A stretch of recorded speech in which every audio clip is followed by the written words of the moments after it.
मेरा नाम अवंतिका है। आज मैं आप लोगों को अपनी आँखों से हुए एक धोखे के बारे में बताने जा रही हूँ। मेरी आँखों का यह धोखा मेरी ज़िंदगी की सबसे बड़ी गलती बन गई थी। मेरी नंद गीता बहुत शरीफ थी और सीधी-सादी लड़की थी। जब भी उसका कोई रिश्ता आता तो वह बहुत खुश हो जाती थी। जब लड़के वाले उसे देखने आते तो वह फटे पुराने कपड़े पहनकर और अजीब सी हालात बनाकर लड़के वालों के सामने आ जाती थी। इस बार तो उसका रिश्ता आया था। लड़के ने उसे देखते ही पसंद कर लिया था और जैसे ही मेरी नंद की शादी हुई, यह देखकर मेरे पैरों तले से जमीन निकल गई कि उसका पति तो एक भिखारी था। ये बात तब की है जब मेरी शादी नहीं हुई थी। मैंने अपने पूरे कॉलेज में टॉप किया था और मम्मी पापा के वादे के मुताबिक अगर मैंने टॉप किया तो मेरे पापा मेरा एडमिशन यूनिवर्सिटी में करवा देंगे और इसी खुशी की वजह से मेरे पाँव जमीन पर नहीं टिक रहे थे। कॉलेज से आते ही मुझे बस अपने पापा का बड़ी बेसब्री से इंतजार था कि कब वह अपनी दुकान से वापस आएंगे और मैं उनको यह गुड न्यूज़ सुनाऊंगी। अभी मैं अपनी मम्मी के पास बैठी हुई थी और यही सोच रही थी। थोड़ी देर बाद ही मेरे पापा काम से लौट आए। मैंने अपने पापा की लाडली थी और उनकी छोटी बेटी थी। मेरे दो भैया थे और मेरी दो बहनें जिनकी शादी हो चुकी थी। एक बड़े भैया की शादी हो चुकी थी। अभी एक छोटे भैया और मैं, हम दोनों भाई बहनें कुंवारे थे। मेरे पापा मुझसे बहुत प्यार किया करते थे। जैसे ही मैं अपने कमरे से निकलकर नीचे हॉल में पहुंची तो यह देखकर हैरान रह गई थी कि मेरे पापा नहीं बल्कि मेरे भैया आए थे, जिनकी आवाज़ को मैं पापा समझ रही थी। मैंने भैया से कुछ नहीं कहा और खामोश रही। मेरे भैया समझ गए थे कि मैं अपने पापा का इंतजार कर रही हूँ, इसलिए वह अपनी मुस्कुराहट छुपाते हुए दरवाज़ा बंद करके मम्मी के कमरे की तरफ चले गए थे और मुझसे चाय बनाने को कह दिए। तो मैं उनके चाय के लिए किचन में चली गई। जब चाय लेकर मैं मम्मी के कमरे में गई तो भैया से पापा के बारे में पूछने लगी। उन्होंने मुझे कुछ नहीं बताया। मेरे कई बार पूछने पर भी वह मेरे साथ मजाक कर रहे थे और मुझे पापा के बारे में नहीं बता रहे थे। फिर मुझे गुस्सा आ गया और मैं गुस्से से आकर उनके पापा के बारे में पूछा, भैया आप क्यों मजाक कर रहे हो? बताते क्यों नहीं हो? पापा कहाँ हैं? और इतनी देर हो गई है, पापा अभी तक घर क्यों नहीं आए? पहले तो भैया मम्मी की तरफ देखकर हंसने लगे, फिर मेरी तरफ देखकर कहने लगे, अवंतिका आज दुकान पर कस्टमर ज़्यादा है, इसलिए पापा आज थोड़ा लेट आएंगे। जाओ तुम खाना खाकर सो जाओ, तुम्हें नींद आ रही होगी। भैया ने यह बात इतने सीरियस होकर कही थी कि ना चाहते हुए भी मुझे उनकी बात पर यकीन करना पड़ा था और ऊपर अपने कमरे की तरफ जाने लगी थी कि फिर मैंने सोचा कि इतनी जल्दी मुझे नींद नहीं आएगी, इसलिए मैं दोबारा जाकर मम्मी के कमरे में भैया और मम्मी के पास बैठ गई। मम्मी और भैया मुझे हैरान नज़रों से देखने लगे, कहने लगे, क्या हुआ? सो जाओ जाकर, तुम्हें अभी तक नींद नहीं आ रही? मैंने तुमसे कहा तो है पापा आज लेट आएंगे। मैंने कहा, कोई बात नहीं, मुझे इतनी जल्दी नींद नहीं आती। मैं आप लोगों के साथ बैठकर यहाँ पर पापा का इंतजार कर लेती हूँ। इतनी ही देर में दरवाजे की बेल बजने लगी। मैं फौरन ही भागकर दरवाज़ा खोलने के लिए चली गई। दरवाज़ा खोलते ही मेरे पापा मुस्कुरा रहे थे और मुझे देख रहे थे। मैं उनको देखकर खुश हो गई और फौरन उनके गले से लग गई। वह भी मुझे देखकर हंस रहे थे, जैसे उन्हें पता हो कि मैं उनके इंतजार में थी और मैं ही दरवाज़ा खोलने वाली हूँ। मैंने अपनी खुशी की वजह अपने पापा को बता दी। वो भी बड़ी खामोशी से मेरी बात को सुन रहे थे। शायद उन्हें पता था कि मुझे यही बात उनसे करनी थी। मैंने पापा को अंदर बुलाया और उनसे कहा, पापा, आज लेट आने वाले थे। पापा कहने लगे, तुम्हें ऐसा किसने कहा? मैंने कहा, ऐसा तो मुझे भैया ने बताया। भैया पापा को देखकर हंसने लगे और कहने लगे, पापा, मैं अवंतिका के साथ मजाक कर रहा था। मेरे पापा से यही शर्त लगी थी कि अगर मैंने कॉलेज में टॉप किया तो पापा मेरा यूनिवर्सिटी में एडमिशन करवाएंगे। अब पापा को अपनी शर्त पूरी करनी थी, इसलिए उन्होंने मेरा एडमिशन शहर की अच्छी यूनिवर्सिटी में करवा दिया था और पापा ही मुझे यूनिवर्सिटी लेकर आते थे और यूनिवर्सिटी ही छोड़कर चले जाते थे। मैं अपनी लाइफ में बहुत खुश थी क्योंकि मेरी फैमिली बहुत अच्छी फैमिली थी। धीरे धीरे कुछ साल गुजर गए और मेरी पढ़ाई भी कंप्लीट होने लगी थी। मेरा आखिरी साल चल रहा था। यूनिवर्सिटी में मेरी मुलाकात एक लड़के के साथ हो गई। वह देखने में काफ़ी हैंडसम था। उसने बातों ही बातों में मुझसे फ्रेंडशिप कर ली और हमारी फ्रेंडशिप धीरे धीरे प्यार में बदल गई। आज हमारी फेयरवेल पार्टी थी और उस दिन उसने मुझे शादी के लिए प्रपोज किया था और कहा था कि वो मेरे घर रिश्ता भेजना चाहता है। उस लड़के का नाम सरोज था। मैंने सरोज से 2-3 दिन का टाइम मांगा था क्योंकि मुझे अभी इस बारे में सोचना था और अपनी फैमिली को भी तैयार करना था। घर जाकर मैं सोचते सोचते अपनी मम्मी से इस बारे में बात की। मेरी मम्मी ने इस बारे में पापा से बात करके जवाब देने के लिए कहा था। सारी रात बेचैनी की वजह से मुझे नींद नहीं आई थी कि न जाने मेरे पापा मेरे बारे में क्या सोचेंगे, इसलिए मैं अपने कमरे से बाहर नहीं निकली थी। पापा और भैया मेरे कमरे में आ गए और मुझे बड़ी हैरानी नज़रों से देखने लगे। कभी ऐसा नहीं हुआ था कि मैं सुबह उठते ही अपने पापा के पास नहीं गई, तो आज कैसे अपने कमरे से बाहर नहीं निकली थी। पापा मेरा इंतज़ार करते करते मेरे कमरे में आ गए थे क्योंकि उन्हें सुबह 10 बजे तक अपनी इलेक्ट्रॉनिक शॉप पर भी जाना होता था।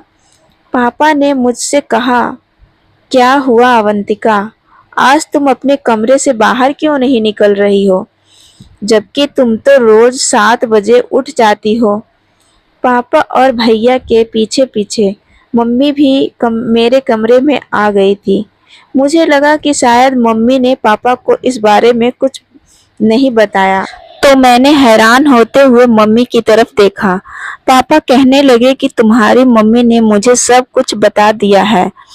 मैंने पापा से कहा, मुझे आपको फेस करने की हिम्मत नहीं हो रही थी। पापा ने कहा, यह कोई गलत बात नहीं है बेटी, तुमने हमें अपनी पसंद के बारे में बताया, यह अच्छी बात है। बच्चों को गलत कदम नहीं उठाना चाहिए, बल्कि अपनी पसंद के बारे में अपने पेरेंट्स को पहले ही बता देना चाहिए। तुम उस लड़के को कॉल करो और उनसे कहो कि इस संडे को अपनी फैमिली को हमारे घर तुम्हारा रिश्ता लेकर भेज दें। मैं इस बात पर बहुत खुश हुई थी और झट से अपने पापा को गले लगा लिया था और सरोज की फैमिली ने भी मुझे बहुत पसंद कर लिया था। दोनों फैमिली की रजामंदी से हम दोनों की शादी हो गई थी। मेरी ससुराल में मेरी सास थी। मेरे पति के पापा की डेथ 2 साल पहले ही हो चुकी थी। सरोज की एक जवान बहन थी जो बहुत ज़्यादा खूबसूरत थी और पढ़ी लिखी थी। सरोज की माँ बीमार रहती थी, जबकि सरोज की बहन गीता शादी के बारे में बाद मेरी बहुत अच्छी फ्रेंड बन गई थी। मेरा पति का फैमिली भी बहुत अच्छी थी। मेरी सास हमेशा मुझे दुआएं देती थी और नंद हमेशा हंसी मजाक करती रहती थी। मेरी सास और नंद बिल्कुल भी बुरे नहीं थे, बल्कि मैं तो कहती हूँ कि मेरी जैसी सास और नंद, भगवान ऐसी नंद और सास सबको दें। मेरी सास ने हमेशा मुझे अपनी बेटी की तरह समझा और मेरी नंद ने मुझे हमेशा अपनी बड़ी बहन ही समझा था। मेरी नंद बहुत शरीफ लड़की थी। वो हमेशा से ही अपने भाई के साथ ही कॉलेज जाती थी और उसके साथ ही कॉलेज वापस आती थी। वह घर से भी ज्यादा नहीं निकलती और मोबाइल भी इस्तेमाल नहीं करती थी। वह हमेशा घर के कामों में लगी रहती थी या फिर अपनी पढ़ाई में बिजी रहती थी। मैंने उसके अंदर कभी कोई गलत हरकत नहीं देखी थी। वह बहुत ही अच्छी, सुलझी और समझदार लड़की थी। उसकी पढ़ाई कंप्लीट होने वाली थी। मेरे पति को उसकी शादी की फिक्र हो गई थी, लेकिन अभी हमने उसकी शादी के बारे में सोचा ही था कि मेरी सास की अचानक तबीयत खराब हुई और वह इस दुनिया को छोड़कर चली गई। इस यह सदमा हमारे दिल के लिए बहुत बड़ा था, लेकिन मेरी सास की ख्वाहिश थी कि वह अपनी बेटी की शादी जल्द से जल्द करना चाहती थी। मेरे पति ने अपनी माँ की यह ख्वाहिश पूरी करने के लिए उनकी मौत के 1 महीने बाद ही अपनी बहन के लिए रिश्ता तलाश करना शुरू कर दिया और मेरे पति आजकल अपनी नंद के लिए रिश्ते ढूंढ रहे थे। मेरी नंद के लिए जो रिश्ता आता वह घबरा जाती थी। वह बहुत सीधी थी। उसने कभी बाकी लड़कियों जैसा फैशन भी नहीं किया था, यहाँ तक कि वह मेकअप करना भी नहीं जानती थी। वह सिंपल ही लड़के वालों के सामने बैठ जाती थी और बहुत ही पुराने कपड़े पहन लेती थी और ऐसी हालात में उसकी खूबसूरती कहीं छुप जाती थी और फिर लड़के वालों उसको रिजेक्ट करके चले जाते थे। मगर इस बार जो रिश्ता आया था, लड़के ने देखते ही मेरी नंद को पसंद कर लिया था और हमारे घर में शादी की तैयारी शुरू हो गई थी। हमें भी लड़का और उसकी फैमिली पसंद थी और किसी से मेरी नंद की शादी हो गई थी और मेरे पति अपनी जिम्मेदारी से फ्री हो गए थे और वो अपनी ससुराल में बहुत खुश रहती थी। एक दिन मैं मंदिर गई तो मंदिर की सीढ़ियों पर अपनी नंद के पति को देखकर मेरे पैरों तले से जमीन निकल गई थी। वो मंदिर की सीढ़ियों पर खड़ा हुआ लोगों से भीख मांग रहा था और आते जाते लोगों उनको पैसे दे रहे थे और मेरी नंद का पति बड़ी खुशी और सुकून के साथ लोगों से भीख मांग रहा था। कोई भी देखने वाला उनको भिखारी ही बता सकता था। मैं सड़क पार करके मंदिर की तरफ बढ़ ही रही थी कि अचानक मेरे मोबाइल पर मेरे पति का कॉल आ गया। उन्होंने मुझसे कहा कि जल्दी घर आ जाओ, घर पर मेहमान आए हैं। कॉल से ध्यान हटाकर मैं सीधा पहले अपनी नंद के पति की तरफ जाने लगी, जो मंदिर की सीढ़ियों पर बैठे हुए हमारी इज्जत नीलाम कर रहे थे। मैं बहुत गुस्से से उनकी तरफ जा रही थी, लेकिन मेरे जाने से पहले ही वह वहां से जा चुका था। मैं रिक्शा करके जल्दी से अपने घर की तरफ चली गई। मैं जल्द से जल्द घर पहुंचना चाहती थी ताकि इस बारे में सरोज से बात कर सकूं। यही सोचते हुए मैं घर पहुंची तो घर के अंदर मेरे पति के हंसने की आवाज आ रही थी। इसका मतलब था कि घर पर मेहमान आ चुके हैं। मैं जल्दी से अपने कमरे की तरफ गई और अपना हुलिया ठीक करके मेहमानों के पास आ गई, लेकिन वहां मौजूद मेहमान को देखकर मेरे पैरों तले से जमीन निकल गई थी, क्योंकि वहां पर कोई और नहीं, मेरी नंद का पति मेरे पति से बात करने में बहुत बिजी था। मुझे देखकर हमेशा की तरह उससे इज्जत के साथ मुझे नमस्कार किया और वहां पर मेरी नंद भी मौजूद थी। वह भी मुझे देखते ही खड़े होकर मुझसे गले लग गई, जबकि मैं अभी तक खामोश खड़ी हुई थी, क्योंकि अभी कुछ देर पहले ही मैंने अपनी नंद के पति को भिखारी के रूप में देखा था, जबकि वही मेरा नंदोई अच्छे हुलिये में मेरे सामने बैठा हुआ था। हमेशा की तरह बहुत अच्छे और इज्जत के तरीके से वह हम लोगों से बात कर रहा था और मेरी नंद के चेहरे की खुशी देखकर भी नहीं लगता था कि उसका पति भिखारी हो सकता है। अपना बड़ा सा बंगला, बड़ी सी कार और बहुत सारे सोने के जेवरात पहने हुए उसे देखकर नहीं लगता था कि वह अपनी ससुराल में खुश नहीं है, लेकिन मैं उस इंसान की शक्ल को नहीं भूल पा रही थी जिसको मैंने मंदिर की सीढ़ियों पर बैठे हुए देखा था। मेरी कुछ समझ नहीं आ रहा था कि मैं किसको देखी हूँ। मैं ऐसी हालात में थी कि मैं कुछ बोल ही नहीं पा रही थी। मेरे पति को लगा कि मेरी तबीयत ठीक नहीं है, इसलिए मैं खामोश हूँ। मेरी नंद और उसके पति को हमारे घर आए 2 घंटे हो गए थे, लेकिन मैं अभी तक कंफ्यूज से नहीं निकल पा रही थी। कभी-कभी तो मेरे दिमाग में यह ख्याल आ रहा था कि कहीं वह मेरे नंदोई का जुड़वा तो नहीं है।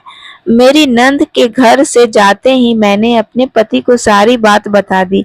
वो मेरी बात सुनकर मुझे देखकर खूब हंसने लगे, जबकि मैं बड़ी हैरानी से उनकी तरफ देख रही थी, क्योंकि वह मेरी बात से साफ इनकार कर रहे थे। मेरे पति ने कहा कि तुम्हें कोई वहम हुआ होगा, और मैं भी इस बात को अपना वहम समझकर भूल गई थी। इसी तरह से दिन गुजरने लगे। दिन अच्छे तरीके से गुजर रहे थे, किसी चीज की कोई परेशानी नहीं थी। मैं अपने पति के साथ बहुत खुश थी और मेरी नंद भी अपने ससुराल में बहुत खुश थी। लेकिन 1 साल बाद यह कहानी फिर से दोहराई गई। मेरी नंद और उसके पति की एनिवर्सरी थी और उसने हमें इनवाइट किया था। मैं शॉपिंग करने के लिए मार्केट गई थी ताकि अपनी नंद के लिए गिफ्ट ला सकूं, और घर वापस लौटने से पहले मैं ड्राइवर से मंदिर की तरफ जाने के लिए कहा। मैं रोज प्रार्थना करने के लिए मंदिर जाती थी, क्योंकि मेरी शादी को काफी टाइम हो गया था। अभी तक मेरे पास कोई औलाद नहीं थी। मैं आज मंदिर में भिखारियों को खाना बांटने के लिए गई थी। वहां पर सारे भिखारी लाइन से बैठे हुए थे और मैं उन सबको अपने हाथों में खाना दे रही थी, और साथ ही साथ अपनी औलाद की खुशी देखने के लिए भी प्रार्थना करने के लिए कह रही थी। लेकिन जब मैं आखिर में एक भिखारी को खाना की प्लेट देने लगी, तो वो भिखारी मेरी नंद का पति था। इससे पहले मैं उनसे कुछ कहती, पीछे से किसी ने मेरे कंधे पर हाथ रखा। मैंने जैसे ही पलट कर देखा, वह मेरी कॉलेज की फ्रेंड थी। मेरी फ्रेंड मुझसे बहुत दिनों बाद मिली थी, इसलिए मेरी लाइफ के बारे में पूछ रही थी। मैं उसकी बातों में लग गई थी, लेकिन उसके जाते ही जैसे मैंने पीछे पलट कर देखा, तो वहां पर कोई नहीं था। यहाँ पर कोई भिखारी नहीं था। सारे भिखारी यहाँ से जा चुके थे। मैं वहां पर खड़े होकर अपने नंदोई को ढूंढने लगी, जो भिखारी के रूप में था। 1 डेढ़ घंटा लगातार मैंने उसको पूरे मंदिर में तलाश किया, लेकिन वह मुझे कहीं पर नजर नहीं आया। उसके बाद मैं थक हार कर अपने घर को वापस लौट आई, मगर मेरा दिमाग अभी भी कंफ्यूज हो रहा था। मैं बहुत परेशान थी, क्योंकि 1 साल पहले भी मेरे साथ यही सब कुछ हो चुका था। मेरी नंद का पति, जिसको मैंने भिखारी की हालत में देखा था, आज फिर वही भिखारी था जो मेरा नंदोई था। और आज मैंने अपने पति से इस बारे में क्लियरली बात करने का फैसला कर लिया था। मैं दरवाजे के पास खड़ी हुई टहल रही थी। जैसे ही मेरे पति घर में दाखिल हुए, उन्होंने मेरी तरफ देखा तो मैं चेहरे से ही परेशान लग रही थी। उन्होंने मुझे देखते ही पूछा कि क्या हुआ, क्यों टहल रही हो, तुम्हारी तबीयत तो ठीक है ना? मैंने अपने पति को आज हुई सारी बात बता दी। वो एक बार फिर से उस बात को मेरा वहम कहकर टाल रहे थे, क्योंकि उनका कहना था कि वह भी रोज घर से निकलते हैं ऑफिस जाने के लिए या किसी काम के लिए, तो रास्ते में उन्होंने तो ऐसा कभी कुछ नहीं देखा जैसा तुम मुझे दिखाई देती हो। अगर उसकी बहन का पति भिखारी है तो किसी और को भी तो नजर आता, और उनकी बात में मुझे कंफ्यूज कर दिया था। मैंने नौकरानी को खाना लगाने के लिए कहा, क्योंकि मैं अपने पति की इस बात से एग्री थी कि मेरे सिवा किसी ने भी मेरी नंद के पति को भिखारी के रूप में नहीं देखा था। लेकिन भिखारी तो हर जगह घूमते हैं, तो वो मेरे अलावा किसी और को क्यों नहीं दिखाई देता? मैं सोच सोच कर परेशान हो गई थी। हम दोनों हस्बैंड वाइफ ने खाना खाया, लेकिन खाना खाते हुए भी मेरे दिमाग में वही सारी बातें घूम रही थी। फिर नौकरानी से मैं चाय बनाने को कही। वह मेरे और मेरे पति के लिए कमरे में ही चाय लेकर आ गई थी। मैंने अपनी नंद के घर एनिवर्सरी में ले जाने के लिए जितनी भी शॉपिंग की थी वह सारी अपने पति को दिखाने लगी। कल हम लोग को अपनी नंद के घर एनिवर्सरी में जाना था। हम दोनों बहुत ज़्यादा रिलैक्स फील कर रहे थे और एक दूसरे के साथ बातों में बिजी थे। अगले ही दिन शाम के टाइम पर हम लोग कार से अपनी नंद के घर जाने के लिए निकल गए थे, तो सामने फिर से मैंने इस भिखारी को देखा जो मेरी नंद के पति जैसा लग रहा था। दोबारा से उसको देखकर मैं हैरान रह गई थी कि वो दूसरे भिखारियों के साथ खड़ा हुआ भीख मांग रहा था। तो मैंने जल्दी से अपने पति को इशारा करते हुए दिखाया जहां वह भिखारी खड़े हुए थे। जब मेरे पति ने मेरी तरफ गौर से देखा तो मैं भी हैरान रह गई कि वहां पर कोई भी नहीं था, जबकि कुछ देर पहले भिखारियों का पूरा ग्रुप खड़ा हुआ था। मेरे पति कहने लगे, अवंतिका, लगता है तुम्हें चश्मे की जरूरत है। तुम अपने दिमाग पर ज्यादा ही स्ट्रेस लेने लगी हो। इस बात को लेकर यह बात कहते हुए मेरे पति ने कार आगे बढ़ा दी, क्योंकि हमें जाने में लेट हो रहा था और मेरे दिमाग में यकीन हो चुका था कि जरूर कुछ तो गड़बड़ है और इस बात के बारे में मैं जान कर ही रहूंगी, चाहे मुझे कुछ भी करना पड़े। यही सब सोचते सोचते मेरी नंद का घर आ गया था। मेरी नंद के घर पर बहुत अच्छी डेकोरेशन हुई थी। उसका बहुत बड़ा बंगला था जिसमें नौकर काम किया करते थे। उसके घर और उसकी फैमिली को देखकर नहीं लगता था कि यह किसी भिखारी का घर या किसी भिखारी की फैमिली है। मुझे अपनी आंखों पर पूरा विश्वास था। मैं अपनी आंखों के देखी हुई बात को बार बार नहीं झूठला सकती थी और अब मुझे सच्चाई जानकर ही रहनी थी। मेरे पति ने अचानक ही मुझे हाथ से हिलाया तो मैं होश में आ गई थी। उन्होंने मुझे कार से उतरने के लिए कहा और कहने लगे, अवंतिका, न जाने तुम किन ख्यालों में खोई रहती हो। चलो, हम लोगों को अंदर भी जाना है, लेट हो रहा है। उन्होंने जब मुझे मुस्कुराते हुए कहा तो मैं भी उन्हें मुस्कुराकर देखने लगी और कार से उतर गई और हम लोग बंगले के अंदर चले गए। मेरी नंद बहुत खुश लग रही थी। उसने बहुत सारा जेवर भी पहना हुआ था और वह बहुत ही ज्यादा खूबसूरत लग रही थी। अपनी नंद के चेहरे की खुशी देखकर थोड़ी देर के लिए मैं सब कुछ भूल गई थी। कुछ देर बाद वहां पर केक कट गया। मेरी नंद का ससुराल काफी बड़ा था और उसने काफी सारे लोगों को इनवाइट किया था। हर कोई वहां पर मेरी नंद की खूबसूरती और उसकी आदत के बारे में तारीफ कर रहे थे और साथ ही साथ उसके पति की भी बहुत तारीफ कर रहे थे। यह सारी बातें सुनकर मुझे और मेरे पति को बहुत खुशी मिल रही थी कि मेरी नंद बहुत किस्मत वाली है जो उसे इतनी अच्छे ससुराल वाले मिले हैं। अभी हम लोग केक कट करने के बाद फ्री हुए ही थे कि इतनी देर में ही मैंने अपने नंदोई को घर के बैक साइड पर जाते हुए देखा। मैं ना चाहते हुए भी नंद के पति का पीछा करने लगी। जब वहां पहुंची तो हैरान रह गई कि यह भिखारी का ग्रुप था जिसको मैं हर बार देखा करती थी। उसके पति सामने खड़े होकर मेरी नंद के पति उन लोगों को खाना सर्व कर रहा था। उन लोगों को बहुत ही ज्यादा इज्जत दे रहा था, जैसे वो लोग कोई भिखारी नहीं बल्कि बहुत बड़े लोग हो। मैं ये सोच रही थी कि मैं इस बारे में अपनी नंद के पति से पूछ लूं, लेकिन फिर मेरे दिल ने यह ख्याल आया कि कहीं उनको बुरा न लग जाए, उसे ऐसा न लगे कि भाभी शक कर रही हैं। यह सोचकर मैं पीछे पलटने लगी तो उसी वक्त मेरे नंदोई ने पीछे पलटकर देखा तो मैं हैरान रह गई थी, जबकि मेरा नंदोई मुस्कुराते हुए मेरी तरफ देख रहा था। वो कहने लगा, भाभी, आप यहाँ क्या कर रही हैं? क्या हुआ, आपको कुछ चाहिए? मैंने कहा, नहीं नहीं, मुझे कुछ नहीं चाहिए, बस वह मेरा दिल थोड़ा घबरा रहा था तो मैंने सोचा कहीं टहल लेती हूँ। मैंने झूठ बोलते हुए अपने मतलब की बात पूछी। आप यहाँ पर क्या कर रहे हैं और यह लोग कौन हैं? तो मेरी नंद के पति ने मुस्कुराते हुए कहा, भाभी यह लोग भिखारी है, यह इन गरीबों का हक है। अगर हम इन्हें भूल जाएंगे तो हमारे देश से गरीबी कभी नहीं मिटेगी।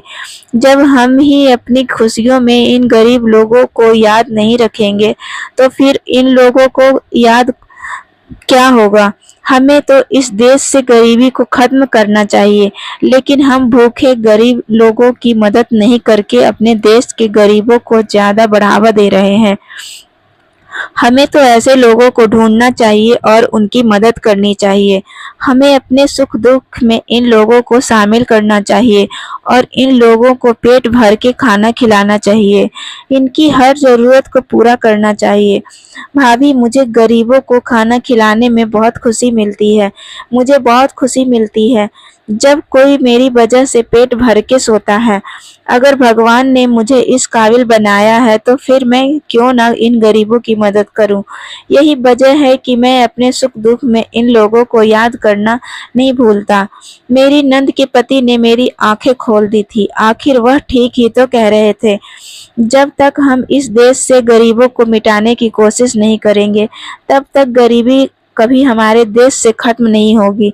मुझे तो उसके सामने खड़े हुए बड़ी शर्म आ रही थी, क्योंकि मेरे दिमाग में तो उसके खिलाफ कुछ और ही चल रहा था कि मैंने किसी नेक इंसान के लिए अपने दिमाग में घटिया सोच रखी थी। फिर मैं मुस्कुराकर वहां से चली आई। मेरी तबीयत अचानक ही बिगड़ने लगी थी। मेरा दिल घबरा रहा था और मुझे कमजोरी सी महसूस हो रही थी और थोड़ी देर बाद ही मैं बेहोश हो गई। तो सब मेरी फिक्र में पागल होने लगे। मेरी नंद के पति ने जल्दी से फोन करके डॉक्टर को बुलाया, जबकि मेरी नंद और उसकी नंदे मेरे हाथ पैर सहला रही थी और मेरे पति टेंशन से इधर उधर टहल रहे थे। जब डॉक्टर आए और उन्होंने मेरा चेकअप किया तो उन्होंने एक ऐसी खबर सुनाई कि जिसे सुनकर जितने भी लोग वहां टेंशन में थे सबके होठों पर मुस्कुराहट आ गई थी। डॉक्टर ने बताया कि मैं प्रेग्नेंट हूँ। यह सुनकर मेरे पति भी बहुत ज्यादा खुश हो रहे थे, लेकिन साथ ही साथ डॉक्टर ने ब्लड प्रेशर लो भी बताया और मुझे आराम करने के लिए कहा। डॉक्टर ने मुझे ज्यादा से ज्यादा आराम करने के लिए कहा था और मुझे नींद पूरी करने के लिए कहा था। वैसे भी मुझे बहुत नींद आ रही थी और मैं सो गई। मैं बहुत देर बाद जागी थी, जिसकी वजह से उस रात मुझे अपनी नंद के घर रुकना पड़ गया। उस रात मेरी नंद और उसके ससुराल वालों ने हमारी खूब खातिर की थी। काफी टाइम तक तो सब लोग आपस में बातें करते रहे और उसके बाद अपने अपने कमरों में सोने के लिए चले गए।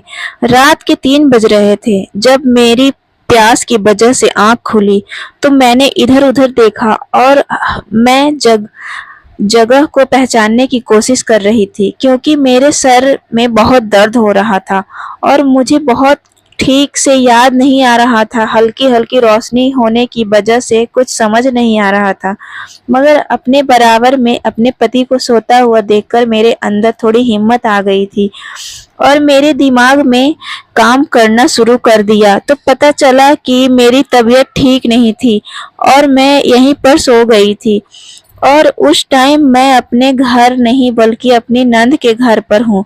मुझे बहुत तेज प्यास लग रही थी। साइड टेबल पर जग रखा हुआ था, लेकिन उसमें भी पानी नहीं था। शायद रखना भूल गए होंगे। मैंने सोचा अपने पति से पानी लाने के लिए बोल देती हूँ, लेकिन मेरे पति बहुत ज्यादा गहरी नींद में सो रहे थे, इसलिए मैंने उनको उठाना बेहतर नहीं समझा। सोचा मैं खुद ही जाकर पानी ले लेती हूँ। धीरे धीरे चलकर मैं कमरे से निकल गई और थोड़ी ही दूर पर मुझे किचन नजर आ गया। मैंने जल्दी से पानी पिया और कमरे की तरफ आने लगी। तभी अचानक मुझे किसी के बात करने की आवाज आ रही थी।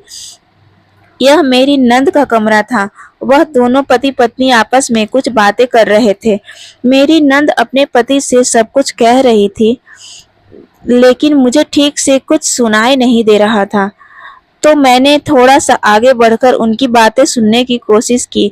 मुझे उन लोगों की बातें तो नहीं सुननी चाहिए थी, यह गलत था, लेकिन जो मैंने सुना वो बहुत हैरत में डाल देने वाली बात थी।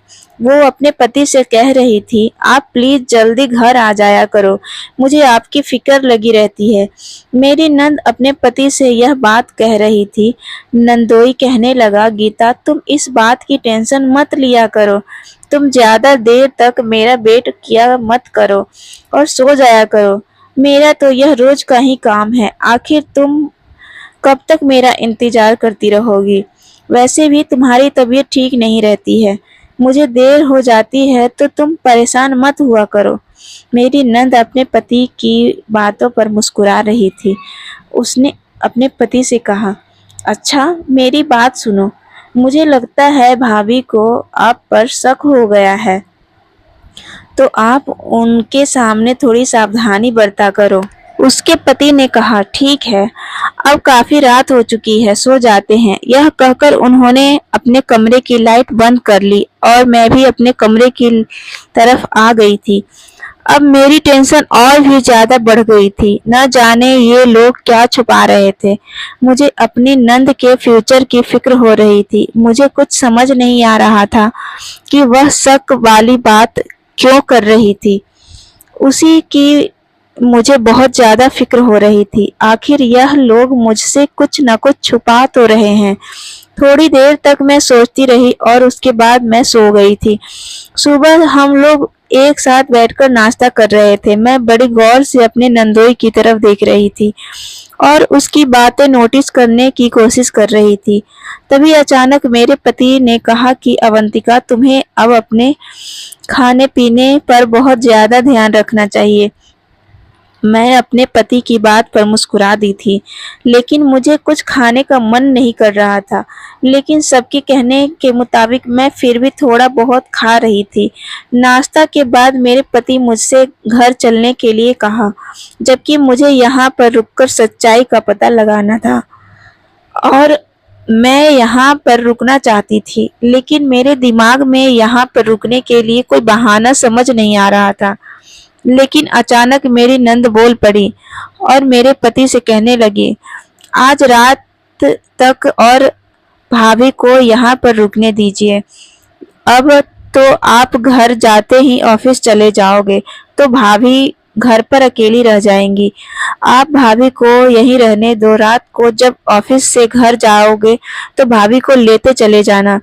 मेरी हालत देखते हुए मेरे पति इस बात पर एग्री हो गए और मैं अपनी नंद के घर पर रात तक रुक गई थी। मेरी नंद की नंदे और जेठानियां भी वहां पर रुकी हुई थी।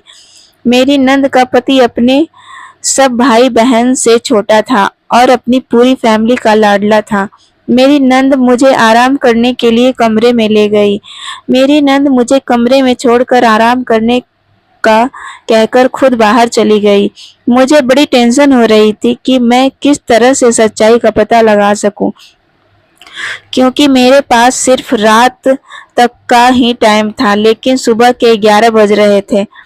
मैं लास्ट टाइम अपने नंदोई को सुबह 8 बजे नाश्ते की टेबल पर देखा था और अभी तक वह मुझे कहीं दिखाई नहीं दिया था और यही बात बड़ा परेशान कर रही थी कि आखिर वह कहाँ पर है।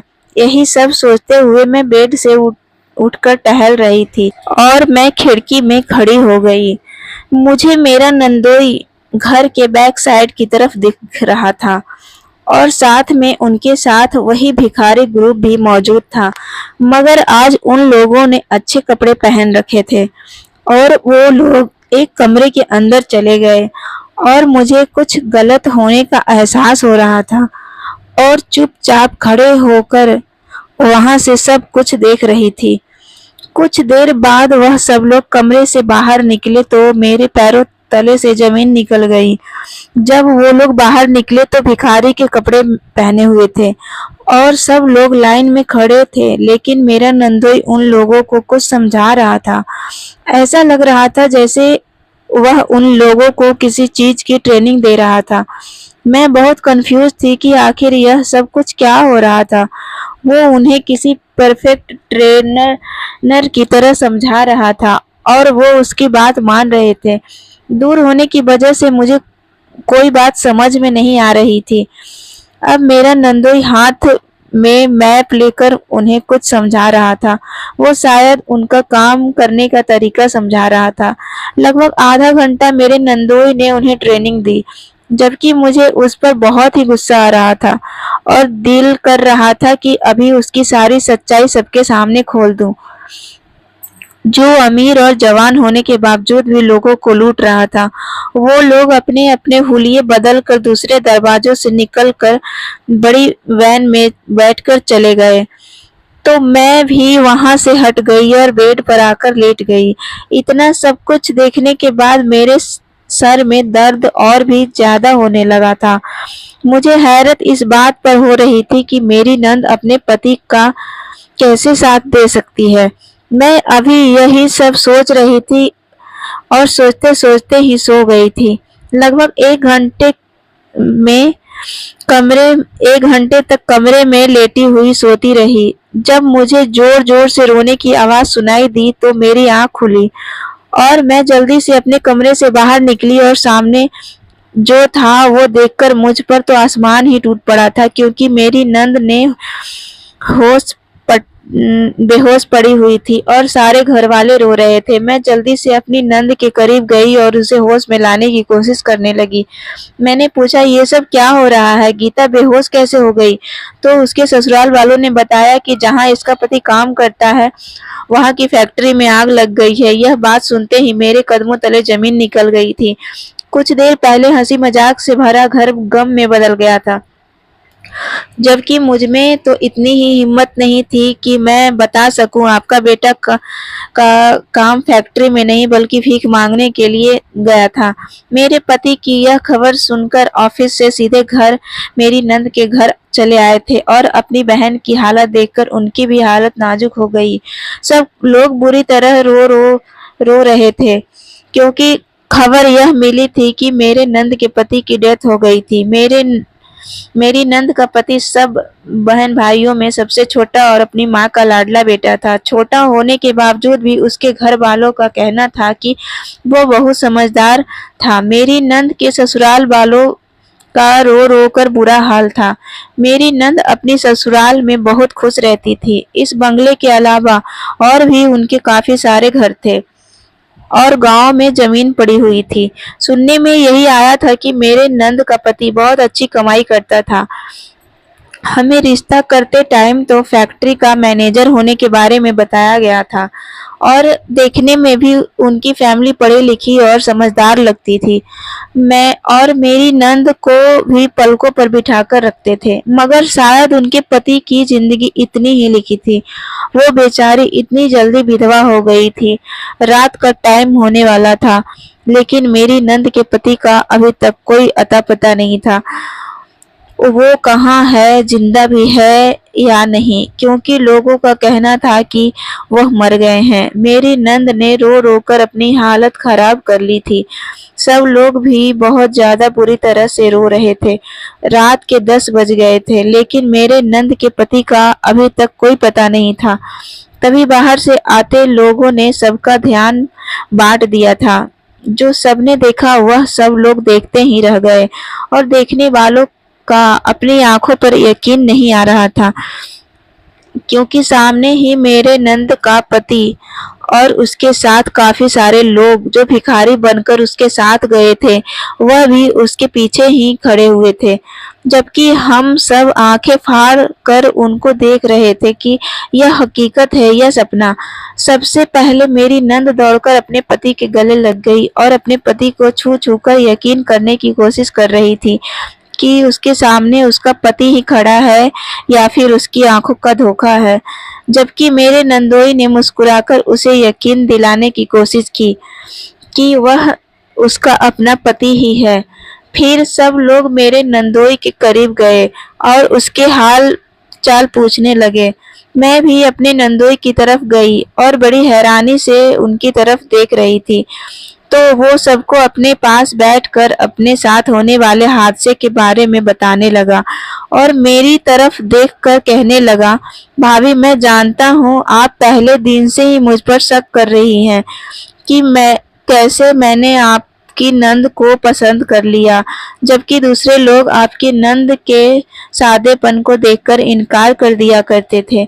जब मैंने आपकी नंद को एक्सेप्ट कर लिया क्योंकि मुझे सिंपल लड़की की तलाश थी जो सीधी साधी और मासूम सी हो, जो दुनिया के दिखावे से बिल्कुल अलग हो। लेकिन जब मैं गीता को पहली बार देखा तो मैं उसकी तरफ अट्रैक्ट होता चला गया। मुझे हमेशा ही ऐसी लड़की की तलाश थी और वह सारी क्वालिटी मेरी पत्नी के अंदर मौजूद थी। तभी मैंने गीता को पसंद किया। यही वजह थी कि मैंने देखते ही देखते गीता से शादी के लिए हाँ कर दी थी, क्योंकि गीता जैसी प्यार करने वाली सिंपल और मासूम सी लड़की मुझे कहीं नहीं मिलती। और दूसरी बात यह है कि आपने मुझे कई बार सड़क पर और मंदिर की सीढ़ियों पर भिखारी के रूप में देखा था, मगर मैं मजबूर था क्योंकि उस टाइम मैं ड्यूटी पर था। कुछ लोग भिखारी के वेश में छोटे मासूम बच्चों की पकड़ कर रहे थे, जिनका हमने 1 साल पहले पता लगा लिया था, लेकिन उसके गैंग के अभी कुछ लोग बाकी रह गए थे, जिनको हम अब पकड़ने की कोशिश कर रहे थे। इसी सिलसिले में मुझे अपने ऑफिसर्स के साथ मिलकर उनके जैसे ही हुलिये में उनकी तलाश करनी थी और उनको सजा दिलवानी थी, जो छोटे बच्चों की जिंदगियों के साथ खिलवाड़ कर रहे थे। और आज शाम ही हमें पता चला कि एक स्कूल है जहां पर वह लोग बच्चों को उठाकर लेकर जाएंगे। आप लोगों को गलत खबर मिली थी कि फैक्ट्री में आग लग गई है, जबकि ऐसा कुछ नहीं था। हम लोग उसका पीछा करते हुए जब उनके अड्डे पर पहुंचे तो वहां उन्होंने हमें मारने की कोशिश की, लेकिन हमारे साथियों ने जैसे तैसे उन लोगों को अरेस्ट कर लिया और अब वो लोग जेल में हैं। मेरी गलती ये है कि भाभी मैंने आप लोगों को अपने जॉब के बारे में नहीं बताया कि मैं एक सीआईडी ऑफिसर हूँ, जबकि मेरी पत्नी इस बारे में सब जानती है। मैं अपनी फैमिली को खतरे में नहीं डाल सकता था क्योंकि हमारे दुश्मन हमारे परिवार की ताक में लगे रहते हैं, इसलिए मुझे माफ कर देना। मैं अपनी बिहेवियर के लिए बहुत शर्मिंदा हूँ। मेरे नंदोई ने जब मुझसे माफी मांगी तो मैं भी शर्म से पानी पानी हो गई थी कि कैसे मैं अपनी नंदोई पर शक कर रही थी। वह तो एक सीआईडी ऑफिसर हैं और मैंने इतने होनहार ऑफिसर पर शक किया मगर मैं अपनी नंद के लिए फिक्रमंद हो रही थी कि शायद यह इसलिए था, लेकिन अब सारी प्रॉब्लम खत्म हो गई थी। उन बच्चों के मुजरिम भी पकड़े गए थे और यहाँ पर मेरा नंदोई सही सलामत हमारे घर सामने बैठा हुआ था और मेरी कंफ्यूजन भी खत्म हो गई थी। मुझे अपने नंदोई पर बहुत गर्व था और अपनी नंद की जिंदगी पर खुशी हो रही थी कि उसे जिंदगी गुजारने के लिए बहुत प्यारे रिश्ते मिले हैं और आखिरकार भगवान ने मुझे शादी के इतने सालों बाद औलाद की खुशी भी दिखा दी। मैंने एक प्यारी सी बेटी को जन्म दिया और अपनी बेटी की भाग्य की प्रार्थना करती हूँ। उम्मीद करती हूँ दोस्तों यह स्टोरी आप लोगों को पसंद आई होगी, तो ज़्यादा से ज़्यादा चैनल को सब्सक्राइब करें, वीडियो को लाइक करें। तो मिलते हैं अगले स्टोरी में, तब तक के लिए नमस्कार।